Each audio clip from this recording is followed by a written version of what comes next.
let's just take the guns away from the guys who are willing to use them to commit felonies. But that's what they don't like. You should just be a servant who calls 911 and waits. Never mind the fact there's a half-hour response time or something like that. Or if they respond at all. Recently, I've been doing lots and lots of interviews, specifically USCCA members who've been involved in shootings. The DA has gone after those members, and we have successfully defended them, through their USCCA member benefits have helped them greatly. And in none of the cases has the prosecutor done anything to the bad guy who attacked, and maybe getting shot is enough of a punishment for this, but in some cases, the bad guy is the one who tried to rob the good guy, and the good guy fought back, and the DA, the prosecutor, is now going after this good guy. How come nothing typically happens to the bad guy in these cases? People always say, well, you're innocent until proven guilty, but if you use a gun to defend yourself, you've got to prove your innocence. I remind them, you just got to prove that your justification was legitimate for using this force. But why don't prosecutors go after these bad guys who end up getting shot in the commission of a felony?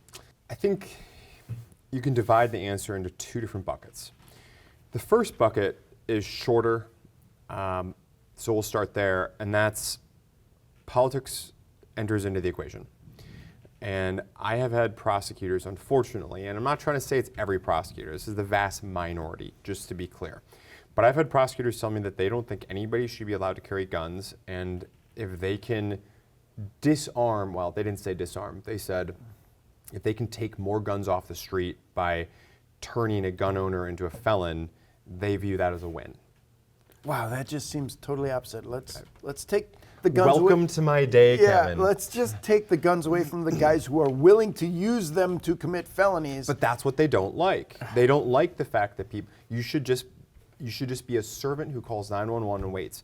Never mind the fact there's a half-hour response time or something like that. Or if they respond at all. Right. Yeah. Never mind any of those things, right? We had it wasn't a case, it was something that I heard about, this guy was a bunch of people tried to carjack him, and he had to display a firearm in self-defense. They backed off. Smart. Wise. Right? And he called 911. They just said, "Are you still being attacked?" "No." "Okay, well, if you want to come down and file a statement, you can." Wow. Right. Now, he's still making this call when he's looking at these people who just meandered, about a half block away. Right. Cops had they're zero still interest in showing up or anything like that. And hey, look, to be clear, I'm not trying to attack police. There's been defunding.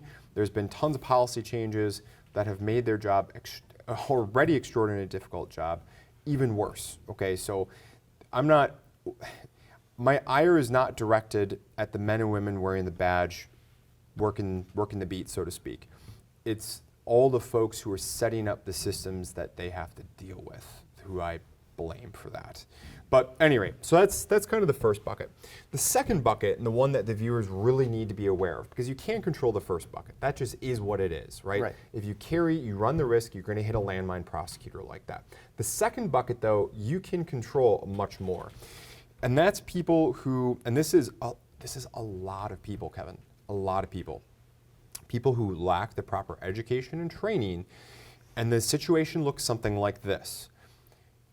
Violent encounter happens, kinetic encounter happens. That resolves one way or the other, whether it's a firearm display, shots fired, someone's been hit, whatever. Doesn't matter.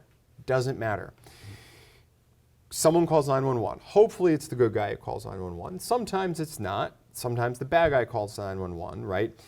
But in the situations where, and I'm going to divide it now, in situations where the bad guys escape and they just melt back into the jungle, so to speak, right? They just are gone.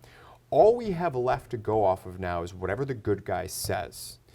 And oftentimes the good guys they're good. They did the right thing. They know the police are there to help them. So even though it's 3 a.m. and someone just broke into their house, or even though they are disoriented, their blood sugar's off, whatever else, they're going to give a full statement that could turn into a 4, 5, 8, I've seen 12-hour interrogations. And invariably, when you get asked the same question every single, police interrogation or interrogator who comes in, so how many bites of your cereal did you have before you first took your sip of coffee? And how many well, 3 hours ago, you said you had 3 sips of coffee first, so now are you lying to me? Right? Now, again, I'm not saying this is every single police interrogation that I've seen, but I've seen police interrogations like this. So you get situations where the good guy can get tripped up. They want to share everything right away, which they should absolutely not be doing. Right. Don't talk to the cops. We know that. Low resolution. I was attacked. They fled in this direction. This is what they looked like. I had to pull out a gun. I didn't shoot it or anything like that, right? And then I would cap it at that, right? But no, people don't. People want to just go all the way through because I didn't do anything wrong. Right. I'm the victim, right? So that's one way. They can talk themselves into problems because they misstate something or they don't say something clearly enough, or maybe the police don't ask them the right questions. They ask guilt-seeking questions, not innocence-seeking questions, right? And I've seen that too, where the police just ask questions that only led to very bad responses, and they got a very incomplete story about what happened. So that's one side of the coin. The other side of the coin is where the bad guys somehow are still around, or they're part of the picture, or bottom line, they're giving statements to 911, or they're giving statements to law enforcement. If they are at the point where they're sticking a knife, a gun, or a weapon in someone's face, or breaking into a home or car or whatever else, they have most likely matured to a point in their criminal career where they have dealt with the fuzz a few times. Yep. They understand the game, they know how it's played, and they are completely willing to lie their butts off to maximize their chances of escaping this intact. Yep. Deny, right? deny. Right. Make counter accusations. Yeah. Exactly. So oftentimes, now, let's couple this up with another fact that we know. Bad guys typically travel in packs. There's usually 2 or more. They are probably going to be trying to target individuals who are, well, alone ideally, or they outnumber. So you're going to have 3 bad guys who all say the same story. Yeah, they've got some felonies. They've had a checkered past, Kevin, but you know, we've got 3 or 4 bad guys or whatever else, and they're all telling more or less the same story about what this other guy's who tripped up and made a bunch of mistakes, right? And you can kind of see how this starts to set up for the prosecutors. Now, I'm not excusing them. Let me be clear, because at the end of the day, in Wisconsin, and I'm sure in most, if not every other state, a prosecutor has a duty to seek and fight for the truth, okay? Not what's the convenient story, because those are often 2 very different things. That's a lazy prosecution to just say, well, I've got 4 on 1, I'm going to go with that, right? Now, maybe that's right. Maybe there's a rare case where, you know, this person did something wrong. Maybe they both deserve charges for whatever reason. I would be extraordinarily gun shy about bringing charges against the victim, but I know many prosecutors, frankly, aren't. Yeah, But I think that's the landscape. I've always thought that part of the problem was the good guy, the defender, is still at the scene. He called the police, he got the cops there, and he's got the gun in his hand. The cops don't have to look for him. It's easier for them to investigate, to look deeply at what he was doing than at what the other people who were running away were doing. And getting back to your point about people who have been involved in stuff like this kind of know what they're going to do. I recently watched a video of a guy who ran up with his gun out, to carjack what turned out to be an undercover police officer on a stakeout. The police officer shot him, jumped out of the car and said, "What's your deal, man? Why'd you try to rob me?" As the bad guy was dying, he just kept saying, "I wasn't trying to rob you." The gun is laying there by his side. You could see it on the officer's body cam, this guy come running up with the gun out to rob him. And then the bad guy's girlfriend pulls up in the car and just starts screaming. The getaway driver. Yeah, the getaway driver. Right. "You shot my baby daddy, you shot my baby daddy. Why'd you do that?" And the cop is like, "Just get out of here. The gun's laying there on the ground." He's calling for ambulance and stuff like that.